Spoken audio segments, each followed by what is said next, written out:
front of me are 6 different exotic meats ranging from $1 all the way up to $100,000. And today, I'm going head to head with a professional chef to see who can make the best version of every meat. From the world's largest bird to animals that are currently extinct, not just anyone can cook these meats to perfection. And a perfect cook every time, baby. So here's how this is gonna work. The goal is to see 6 exotic meats you've never seen before. Whatever is put in front of us, we have to cook. And by the end of the day, only one of us can walk away with the title Best Exotic Meat Chef. So let's meet the competition. Anthony is an internationally known food expert who's been praised by every outlet in America. With over 20 years of experience under his apron, this will be no easy win. So let's get into our $1 exotic meat, a giant Slim Jim. Honestly, it's exotic because who knows what's inside. As confident as Anthony and I are, it doesn't matter what we think, because I hired a judge to pick a winner for each of the 6 rounds. You guys both seem pretty confident right now, but I'm the judge, so I'm the only opinion that matters. You only have 10 minutes to make this, so your time starts now.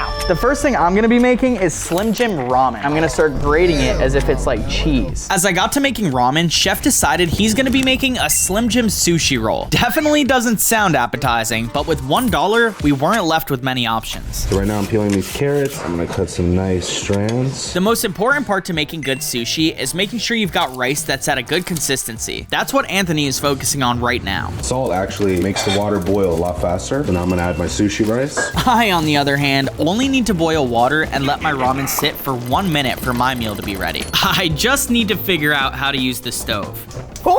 Oh my God. Now I just gotta wait for that to heat up, and I'm gonna use a Slim Jim as like a garnish. As Chef Anthony is making sure his veggies are perfect for his sushi roll, I couldn't help but tell him a thought I had. A Slim Jim sushi roll sounds absolutely disgusting. You forgot the Takis, so you're gonna make it taste really good. Chef is making his sushi roll out of cheddar cheese, seaweed, Takis, and a few other random ingredients he was able to gather. Just as Anthony and I were starting to loosen up, the judge decided to throw a curveball at us. Bad news, gents. I'm hungry, so 3 minutes. This isn't gonna cook in time. Sushi rice is taking its sweet time cooking right now. Sushi rice usually takes 15 to 20 minutes to fully cook. Chef was already cutting it close, but now he just might actually be screwed. Dude, Slim Jims just don't cut well. While I was having a hard time cutting my $1 exotic meat, Chef was showing everyone why he's the expert. All right, so what I'm doing now is I'm actually taking the casing off of this Slim Jim. Ow, ow, ow. Okay, Doing okay I need a bro? mitten. I need a mitten. Per usual, Nick's burning his hands. With time running low, it was coming down to the wire. Now really is do or die. So I'm just gonna go ahead and dump this in there. Oh, perfect pour actually. So right now I'm making a little crunchy topping for this sushi roll. Chef's seasoning has Takis, seaweed, and several other potent flavors. Needless to say, he's confident in his food. Together, all of this should beat Nick's very basic ramen. All I have to do is put Slim Jim toppings on top of this. Look, I'm gonna do like how Salt Bae does it. Look at that. 30 seconds. Is the rice cooked? I don't know, you're gonna find out. All right, bro, you're probably at like 20 seconds now. Are you gonna be able to roll this? Low key, this is very impressive. Bro, how is he doing that? I don't know. 5, 4, 3, 2, 1. Hands off, hands off. With the timer coming down to the wire, there's no telling how Anthony's $1 meat came out. Something I can confidently say is not the case for me. Nick, what am I looking at? I made a gourmet bowl of ramen for my $1 meal. It has flaky Slim Jims on top. The ramen is flavored with the traditional seasonings that it comes in, and then the noodles are honestly cooked to perfection. I put like very warm and hot water in there. I think you're gonna like this one. I think you have a chance, but that is a cup of ramen. All right, Chef, what am I looking at here? Chef made a Slim Jim sushi roll with chopped veggies, Takis, and seaweed on the inside. While it definitely looks interesting, it's time to taste the $1 meals, starting with my gourmet ramen. This is beautiful, look at that.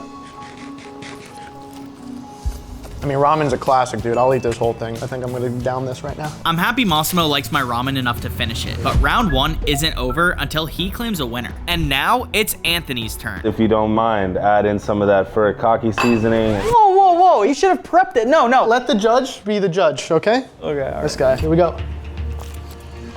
Not gonna lie, that's a lot of flavor and pretty good for the 3 minutes I gave you. The rice, undercooked though, bro. This guy's a chef.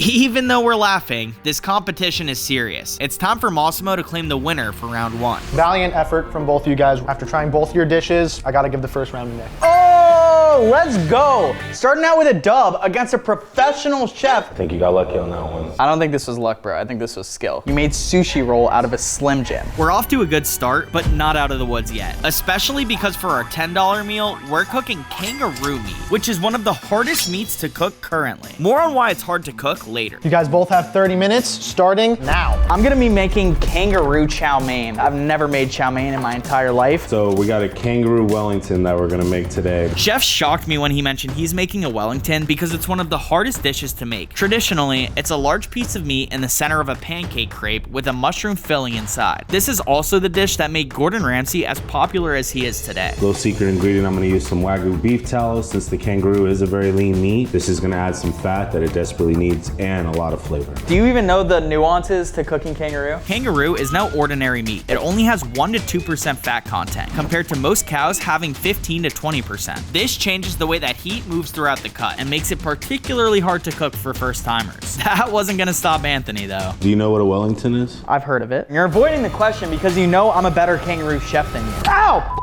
This always happens, bro. Damn it. Even though I sliced my finger, that wasn't stopping Anthony from getting ahead and making the perfect Wellington. So right now I'm making the crepe. We're cutting these mushrooms for that mushroom duxelle. Right now we're gonna season our kangaroo. Now I'm coming back to the crepe right here. We wanna make sure that this crepe is very thin. I'm gonna increase the heat just a little bit. After cleaning the cut I made on my hand, I was ready to start chefing up myself. The most important part whenever it comes to chow mein is getting all of the vegetables very small. For my noodles, I'm going with some bulldog. It's a very popular like instant ramen. We're gonna go ahead and put all of this meat in here. I put water with the kangaroo first to kind of get that kangaroo flavor. Here's the cornstarch. Adding cornstarch to meat is pretty much a hack for amazing flavor. Some of the benefits include juicier meat after cooking, a silky texture when eating, and heat protection from the stove, making it nearly impossible to burn. Let your nose marry it.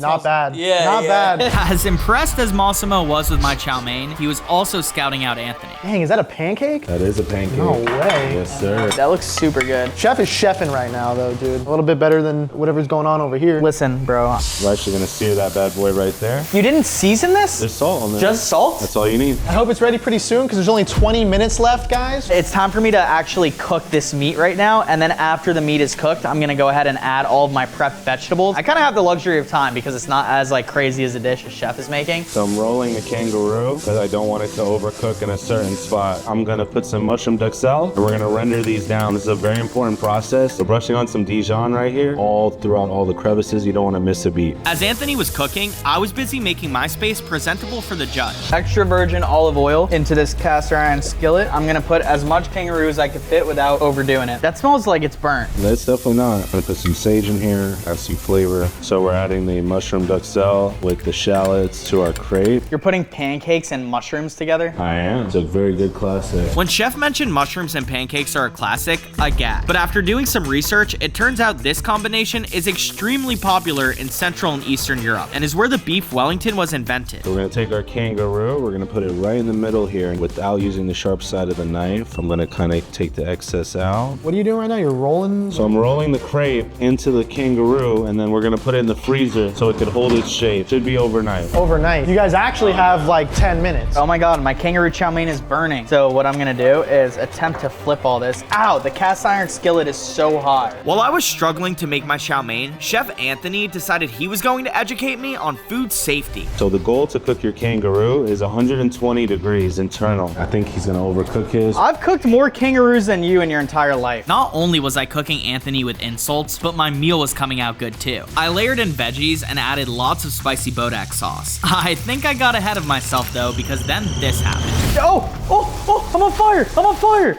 This is a rental mitten. Chef, you think this kangaroo is safe for the judge to eat? While I was trying to decide whether my food would give the judge food poisoning or not, Chef Anthony was locked in, doing finishing touches on his Wellington, especially because we only have 6 minutes left in round 2 of 6. Okay, so we're gonna brush this Wellington with a nice egg wash. We're gonna do some nice stripes on this kangaroo, even though it's a kangaroo, not a zebra. Oh my God, bro. All right, now we're gonna apply some egg wash over the design that I just put without moving it around. We're gonna grease our glass pan for our Wellington. Put this bad boy in the oven. That doesn't look too bad, honestly, bro.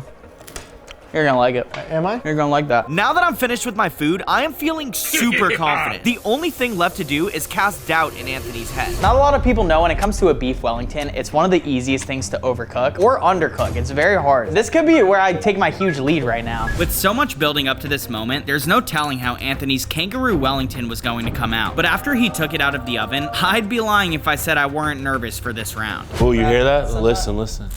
Oh, that's good. Put a little bit of salt, throw some of the sage. This is like art, actually. Let's see how I did.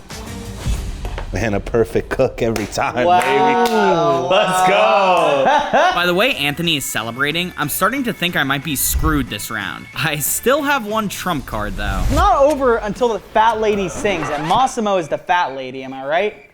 I don't know how to sing. Time's up. You're such a freaking cheater, bro. Can you let me judge, please? Time is up. Nick, this, what is it? It's kangaroo chow mein. Okay. So oftentimes we'll go to a Chinese restaurant, you'll see that they'll do like a fancy chow mein. They'll have the vegetables stuffed in cornstarch. They have a nice ramen base. I did a very similar inspired meal, except we're going with an Australian meat for it. I really think you're gonna like it. I do like chow mein. Kangaroo chow mein. Kangaroo chow mein. Yeah, yeah. And chef, what is this? This is what success looks like. This is a kangaroo Wellington. We have a mushroom duxelle wrapped around with the crepe, a little bit of flaky sea salt. Then we have some sage, and then the beautiful kangaroo cooked to perfection, medium rare. I'll be real, my mouth is watering from this Wellington, and it smells amazing. Before Massimo gets to tasting it though, he's gonna try my chow mein. I'm not super excited to eat this just based off the way it looks. All right, you know what? Close your eyes. It might be good. All right, we'll see. If I win this round, it'll give me a 2-0 lead. I'm so close, I could practically taste victory. The pasta was cooked pretty well. The sauce honestly wasn't too bad. I actually quite liked it. It was a little bit more pleasing than I thought it was going to be. The kangaroo is also quite tender, but it's cold. You let it sit for that long? Bro, you put no love into this dish. After Massimo roasted me, I was feeling pretty salty. There's really only one thing you can reply to someone who holds your fate in their hands though. Thank you, Judge. And now for Anthony's kangaroo Wellington. Tell me how to eat this. I'm gonna slice this for you. Kangaroo meat looks perfectly cooked though. Just the way I like it. Here we go. That's good. Honestly, this kangaroo is like melting on my mouth right now. Cooked to perfection. The pancake on top as well, beautifully made. But it did have mushroom. I'm not crazy about mushroom. You gotta know your judge. Nick, did you have mushroom in there? No. No, hell no. No mushroom. Although Massimo had good and bad things to say about Anthony's dish, I'd be lying if I didn't admit it piqued my curiosity. So I went in for a bite. This is the best thing I've ever tasted. This is really so good. Honestly, guys, this round wasn't that close. It wasn't even close. Chef's got you on this round. Okay. Chef's got you on this round. Oh, let's go, baby. 100%. 1-1. We're tied now. Don't ever doubt the kid. The next thing that we're cooking is something I have plenty of experience with. An entire alligator. Dibs on the head. You can have the head. I'm gonna take the tail. And you have 30 minutes to do this. Anthony and I separated our ingredients so we could get right into cooking. But turns out, Massimo had a trick up his sleeve this round. Got one more twist. No way. What the f? Cooking while being able to move at free will is hard enough, but now that I'm handcuffed to chef, there's no telling how my dish is gonna turn out. Ow! Good luck, gentlemen. So for my dish, I'm gonna be making alligator tongue tacos. This tongue is what I'm gonna be making tacos out of. I know this sounds foreign, but cow tongue has been used to make tacos for generations. If a cow tongue's is good enough for tacos, why wouldn't an alligator's be? We're gonna go ahead and just cut this out. This is my gator tongue. Looks great. So I'm making gator kebabs. It's gonna definitely give these kebabs some amazing flavor. As Anthony and I got into cooking, we actually started to get into a good groove. So much so, I didn't even realize our handcuffs snapped in half. Our connections. It broke? All right, I didn't get the premium cuffs here, obviously, but I have backups, so.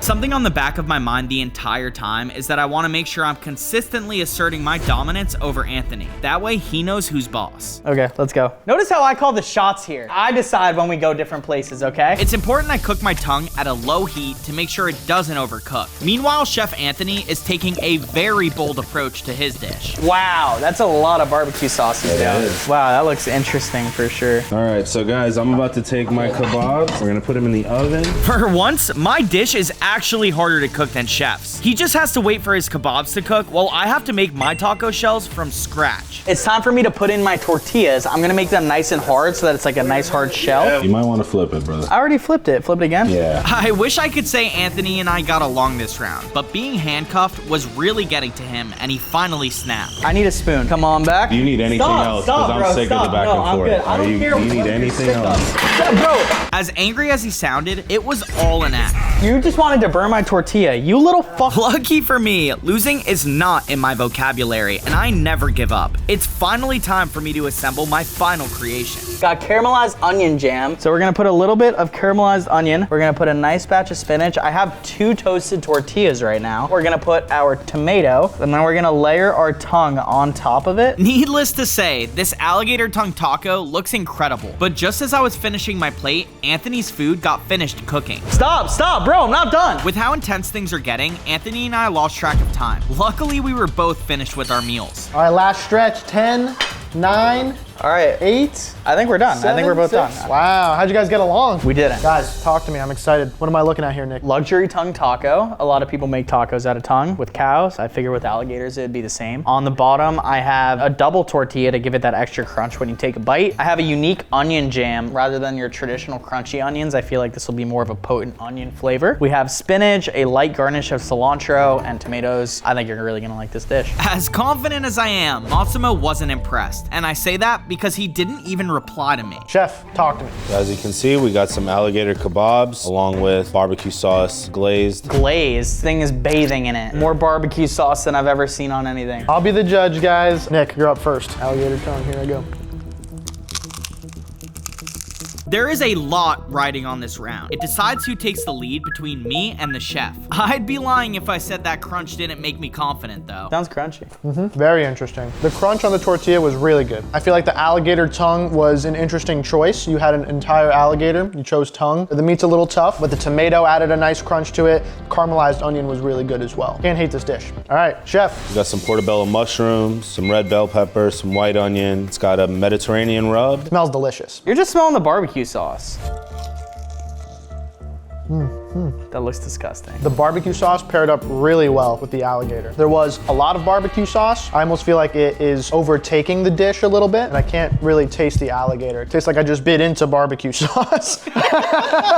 As much fun as this is, the winner of this competition is no laughing matter. It's time for the judge to decide who wins round 3. It's 1-1 right now. This round is gonna be the tiebreaker. You guys both did really, really well. It's a tough choice, but I gotta give this round to Nick. Yes, let's go. Let's go. Now for our $1,000 exotic meat, an entire ostrich leg. This ostrich leg is 3 feet long, 20 pounds, and can feed an entire family. It's a particularly lean exotic meat, so you've got to know what you're doing to cook it correctly. Whoa, you're cheating. He hasn't even said start yet. Time starts now. Chef is obviously going for the meat. My plan right now is to prep all my ingredients because I'm making ostrich spaghetti and meatballs. My grandma sent me a recipe late last night, so I'm kind of going with what she recommended. I'm gonna focus on prepping the sauce first. Whenever you're making sauce, it's important to use a blender. That way, whatever you put inside gets evenly distributed and gives maximum flavor. I'm gonna put some crushed red pepper into my blender right now. That's gonna give a nice spice to my tomato sauce. Oh, we need the top for that. While I figure out how to use the blender, Anthony got started making ostrich carpaccio. It's a dish usually made with beef served entirely raw. Coined by Italians and sold in high-end steakhouses across the United States, the meal is incredibly popular amongst the wealthy. All right, so I'm cutting the top loin off of this ostrich leg. You're already going to the stove? Oh, I'm ready, yeah. So I'm gonna get this pan piping hot, and then I'm about to sear this ostrich.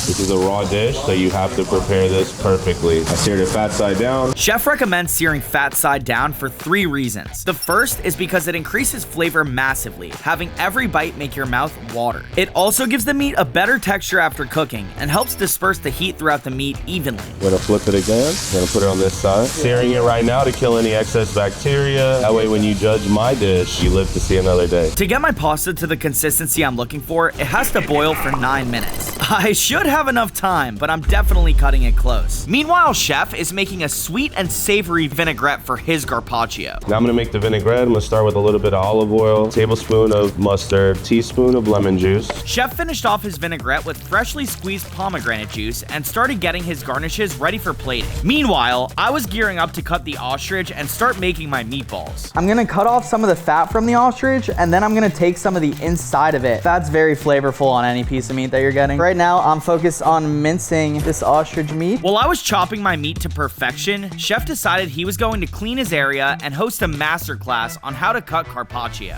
You want to squeeze very firmly. You want to just do one nice swipe. It's really important to have a very sharp blade. Normally you would use like a slicer. Today we're improvising and we're just using this little katana blade we got here. What Chef doesn't know, I have a secret weapon that I've brought in with the ostrich theme of this dish. My secret weapon needs to be kept at a temperature of 35 degrees Fahrenheit or 1.67 degrees Celsius to keep safe for consumption. Oh my God, reaching deep into the fridge. Wow. I brought an ostrich egg. Not only is it the world's largest egg, but it's the most nutrient-dense one as well. With less than half the amount of saturated fat per ounce as a chicken egg, I am very confident this will carry me to victory. The yolk in it has very significant fat content. They're incredibly hard to open. Usually you need a drill. Okay, I'm gonna start plating. You're already almost done? Yeah, the beauty of a raw dish. So this beautiful vinaigrette, as you can see, that pomegranate color. A lot of flavors are incorporating into this carpaccio right now. Even though Anthony's dish looks finished, there's still one more ingredient he hasn't showed that's going to make the value way more expensive. 24 karat gold flakes. And no, I'm not kidding. That's real gold. I, on the other hand, am still figuring out how to open my ostrich egg and running short on time. I'm gonna crack this giant ostrich egg. Oh, wow. Look at that. Shell adds flavor. The ratio of meat to egg is crazy in there. Now that my meat is dripping with egg yolk, I'm combining it with breadcrumbs to make it into the perfect meatball. You'll know you've added enough when the meat is forming into a perfect ball shape. This is gonna be good. What temperature are you gonna cook that to? The meatball? Yep. Until it's golden brown. See, that's the difference between a professional chef and someone that cooks from the heart. He's always worrying about the temperature. I'm worrying about how it feels and the taste. We're gonna put a little bit of vegetable oil in here. Before I drop this meatball on the pan, I've got to let the oil heat up first because if I rush, I ruin everything. Once the oil is sizzling, I place it down perfectly. Look at that color. I know what I'm doing. I need the internal temperature of this meatball to be 160. If the ostrich meat doesn't reach that temperature, we're at serious risk of getting sick. It's at 94. Most amateur chefs would panic when they see this low temperature, but not me. I'm going to take my spicy red pepper flake sauce and add it directly to the pan. This is going to make it so the meatball boils in flavors it's never experienced before. Next, I'm focusing on plating because everyone knows presentation is just as important as flavor. How much time is left? 4 minutes left. I'm gonna make it so that I serve the pasta in this egg. So I gotta make sure I very delicately pull it apart. Oh, you just broke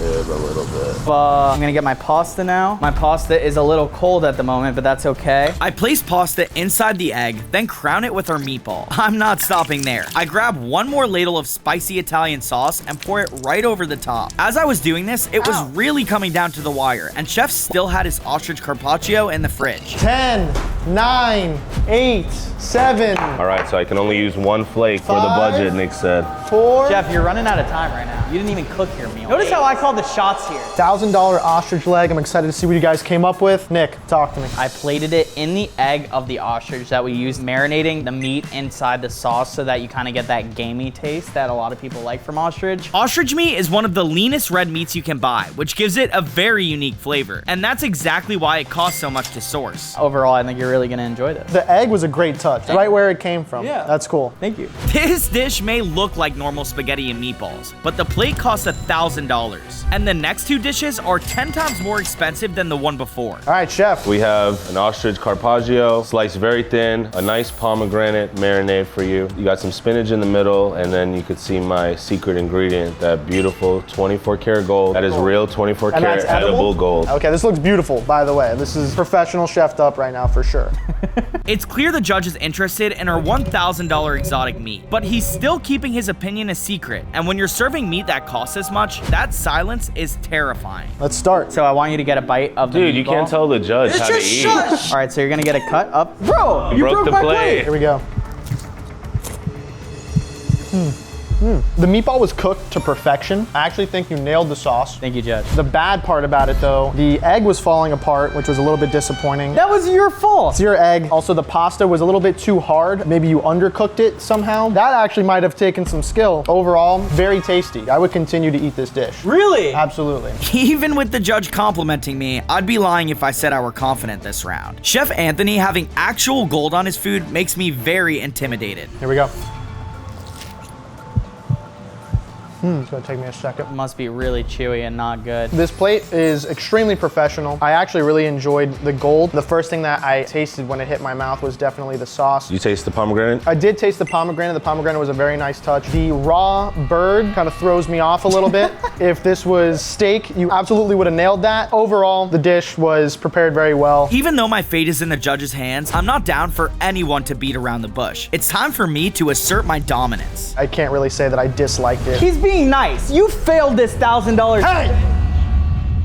Thank you. For the winner of this round, the $1,000 meat round, I'm gonna have to give this round to Nick. Let's go. You're getting cooked right now. I'm cooking There are 2 major rounds left. Unfortunately, these last 2 rounds are going to put serious holes in my pockets. That's because the 5th exotic meat is worth $10,000 and the last is $100,000. Now for the $10,000 piece of meat, we have a tuna. That's just irresponsible. And there's gonna be a twist to this one. Both of you guys are gonna be making me tuna steak. This is incredibly sketchy. The entire time I've been relying on my creativity to give me a chance competing against a professional chef. Now that we have to make the same dish, it's really going to come down to who can make the best food. Being intimidated isn't going to stop me though. With a 3-1 lead, I am a single win away from total domination. And on top of that, it's important no matter how hard something is, you never give up. If I win, this video's over. You go home miserably as a loser. How do you feel about that? Feel pretty upset actually, but you know what? You guys have 10 minutes starting now. All right, so the first thing I notice on this tuna steak is that there's a very dark texture on the top of it. This is gonna be the bloodline. You don't wanna include this in your meal, otherwise you're gonna get a strong fishy flavor. It's crazy to think I'm cutting a $10,000 piece of meat. Wow, look at that fat lineage in there. Enough of that. But he took a very nice piece. The way he cut that kind of bothered me a little bit. Now I'm gonna cut right here. Now we have a uniform layer. I'm gonna coat this with some olive oil. Just when I thought Chef was finished, he coated his $10,000 tuna steak with farikake seasoning and sesame seeds. I'm going with a very, very simple recipe. I believe when you're cooking with expensive ingredients, you let the food talk for itself. I'm just gonna go with some flaky sea salt. Can we talk about that? How I'm wrecking a professional chef right now in a competition? The judge is a little biased, being your friend, but it is what it is. Listen, if I recall correctly, in the last cooking competition we had, you said this. As a professional chef, you have to deal with certain things that don't go your way, and you just gotta make it work, and that's what we're gonna do. All right, we're gonna sear this. Doug, do you like tuna? Oh, I am a fan of tuna, actually. This looks great already. Thank you. Chef is very comfortable around a tuna steak, but when I started cooking mine, I realized very quickly this is not my comfort zone. Where the is the butter? You know where the butter is? It's not my problem. All we need is this little thin piece of tuna. We're gonna go ahead and put this in. I want my tuna to be nice and medium rare on the inside. Look at this beautiful color I just got. Yeah, it's a great, great color. We're getting that nice sear that we wanted. Gonna get it on all sides. Oh, you need this? We're just about done. How much time is left? Start plating, guys. There's 2 minutes left. At this point, it was crunch time. We both took our tuna off the heat and began plating. The goal right now is to cut my tuna very thin into bite-sized pieces. What's going to take this dish up in price massively is the Russian caviar from an endangered sturgeon. They're so close to being extinct that you probably won't be able to buy this within the next 6 months. While I'm finishing up my plate, Chef's leveling up his with purple bacon jam, bamboo shoots, and the caviar I just mentioned. This is Russian Osteria caviar, one of the best caviars in the world. And this is what's gonna make my dish the winning dish. I would love it if you could make it so that I could put some on mine as well. Chef and I finished our dishes off with 24 karat gold flakes and caviar so expensive that this small tin full cost me over $3,000 alone. 10, 9, 8. Bro, hurry up! You're such a 6, sabotage artist. 5, 4, 3, 2, 1. Beautiful. Done. Nick, what am I looking at? I went with a super simple dish, okay? You've heard of steaks. Usually they just do salt and pepper. I went with a thick, flaky salt. See that little dollop of caviar on top? That dollop is about $1,000 actually. Wow. I also have a small gold flake. When you're working with this expensive of ingredients, you should let the food do the talking, and that's what I did. I think you're really gonna enjoy this. I hope it does, because the presentation is a little subpar for 10 grand. Chef. So as you can see, we have a beautifully plated dish, ahi tuna seared with furikake seasoning, spinach underneath, just add a little bit of height and color, Osteria caviar, 24 karat gold. Do I need to say anything else? I don't think you do. That looks like a $10,000 dish. Thank you very much. I've been talking big game this whole time, and honestly, I'm expecting this dish to hit.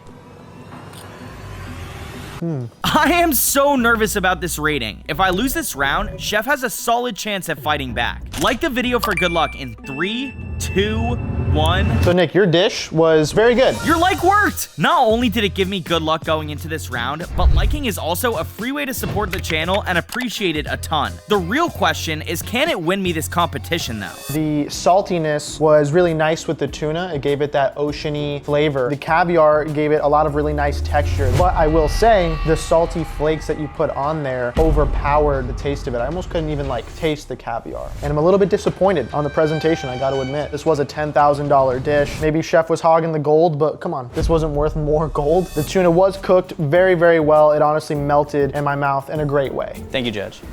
Now to the one I'm excited about. Whoa, whoa, whoa. Chef, how do you want me to eat this? Use the fork, move some of that caviar to that first slice. Yeah, like that. This bite looks crazy. I'm actually excited. Here we go. Speechless. I tasted the caviar. I tasted, what is this? Purple sweet potato jam. That was very good, very sweet. The hint of salt that was in there really contrasted with the sweetness, which was very nice. It was Thank you, spot Judge. on, and it complemented the tuna very well. I would usually go straight to what's bad about this dish afterward, but I don't really have anything to say. You plated this perfectly. Different tastes that were in my mouth were phenomenal. Wasn't really close, I gotta be honest. Gotta go with chef on this one. Let's go. That's Let's okay. get it. This is where experience as a professional chef comes into play. The time has finally come. The highly anticipated $100,000 meal, 20 ounces of wagyu steak. No twist, I want you guys to just have fun with this. Make your best meal. Kobe A5 Wagyu is expensive because it combines extreme quality, rarity, and very expensive production process. To start, you need a specific species of cow, Tajima cattle, only raised in Japan. Only 3,000 cattle per year qualify for this quality, making it very hard to get your hands on. And lastly, it's the highest quality meat in the world, making it very expensive. I'm gonna go with Kobe A5 Wagyu tacos. Chef, talk to me, what do you think? I'm just gonna serve it to you straight up with some mixed veggies, truffle, gold, with some caviar. Bro's handing me the dove easy. He's not even doing anything to his meal. This is making my mouth water right now. You guys have 20 minutes starting now. The first thing I'm gonna do is start cutting my beef very thin. You're cutting that, dude? Why would I not? That's I'm making tacos. crazy. That's crazy. Chef says it's crazy because when you cut meat with high fat content while it's raw, you risk overcooking. Maybe I should have thought about that considering the price of it. Okay, now that this is done, I'm gonna put it all in a Ziploc bag. Now we're gonna take the A5, we're gonna put it in the freezer. Chef is putting his meat in the freezer because if you cook meat with high fat content while it's at room temperature, it can melt faster, causing a huge loss in flavor. I'm gonna make some hot honey roasted carrots. I'm gonna take a pepper and I'm gonna make a nice, beautiful salsa. Ooh, that's a potent pepper. We have our little pieces of pepper. Not a lot of people know coffee beans go well with very high quality steak. So we got very high quality coffee beans. Most people would never mix coffee beans with steak, but it actually pairs very well, and you might be surprised to hear where it comes from. What's up with the coffee? So that coffee bean is a rarity. It gets pooped out of the animal that's on the front of it. Kind of looks like a raccoon creature. The animal on the front of the package is a civet, and this is what it looks like. It smells actually really good. You smell that? Smells just like coffee. Yeah, I don't even smell the poop. We're gonna put in quite a bit actually. What are you doing? Chef Anthony started chopping his vegetables while making his pan hot. Then he threw his veggies straight in. I added beef tallow to my pan to ensure the steak will crisp perfectly. I then began cooking my wagyu to perfection. Wow, this smells so good. I'm gonna let it sear right now. Ah! Oh my God! I'm gonna get my 2 taco tortillas. Once the wagyu fully cooked, the judge had some comments. Nick, you're already done with the wagyu. Wow, that smells so good. Yeah, right? I know what I'm doing, chef. Adding some olive oil right now. I'm gonna get these items heavily seared. Torch these carrots right now. The second tortilla should be a cheat code for this meal, and hopefully give me an advantage over Chef Anthony. I then finished my sauce by loading the last ingredients into the blender. We're gonna go ahead and blend this up. At this point, there were only 6 minutes left. The urgency in the room began to pick up, and with that came some mistakes. Oh my God, I'm burning this. We're only gonna have 1 tortilla this time. Good job, Nick. I started plating by torching the cheese because if we're using the most expensive beef in the world, we're not cutting corners. And those dark pieces in the middle, that's real truffle, the most expensive mushroom on the planet. Are you about to use a torch? Wow, that looks crazy. Woo! That came out really spicy, but the coffee is really good. I then dripped my spicy sauce all over the taco. Meanwhile, Chef Anthony began building his plate, carefully layering his veggies as the base. And with the way Chef Anthony's wagyu was turning out so far, I needed to make some moves ASAP. We're gonna put a little bit of chives on here. Oh look, he has some chives. You just took my garnishes. No. Typical Nick. I'm gonna take this A5 off, and that is what a perfectly seared A5 looks like. Chef let his meat rest, hit it with salt, sliced it down, and now he's ready to plate. All right, we're gonna transition this quick. This could make or break my whole dish. That's looking good, but you're running out of time, Chef, so... How much time I got left? 2 minutes. To make this dish absolutely spectacular, I'm topping it off with gold flakes and caviar.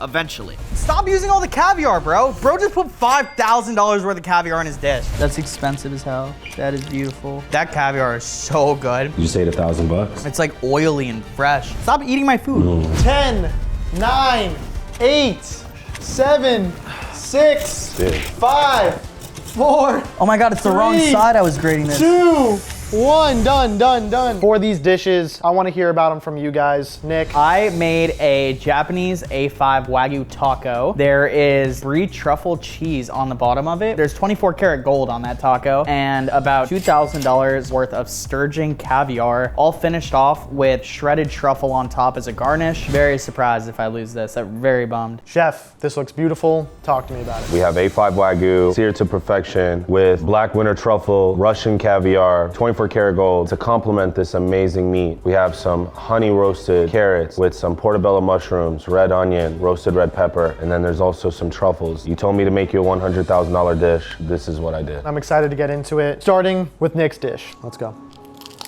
Ooh, that sounds fire. That sounded gas. Wow.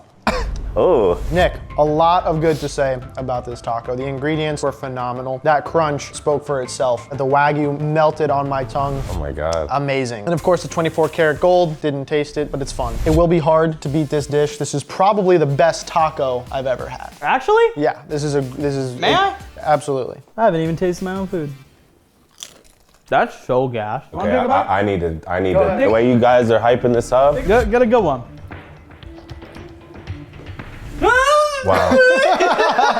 It is pretty good. Was that a compliment? You just gave me a compliment? Wow. Thank you, Chef. We've come a long way. How does that make you feel about your dish? Do you still feel confident? Oh, I still won. All right, Chef, tell me how to take a bite of this. 100,000, just go hard or go home. Here we go.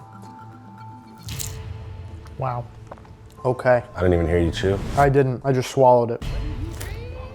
You put honey on there? I did. I glazed it in honey. Chef, that was super, super good. The steak, once again, I didn't even need to chew it. It literally just melted. The garlic aioli fit perfectly with the dish. The caviar on top of the truffle fit well together also with the steak. I did mention to you earlier, I'm not a mushroom guy. I kind of expected a little bit better from you. With that being said, I would absolutely dog this entire plate. Absolutely a $100,000 dish. I feel like I got a better reaction. Let's see what he says. It's tough, but I've made a decision. The winner of the $100,000 meal is Chef. Let's go. My God. Good game.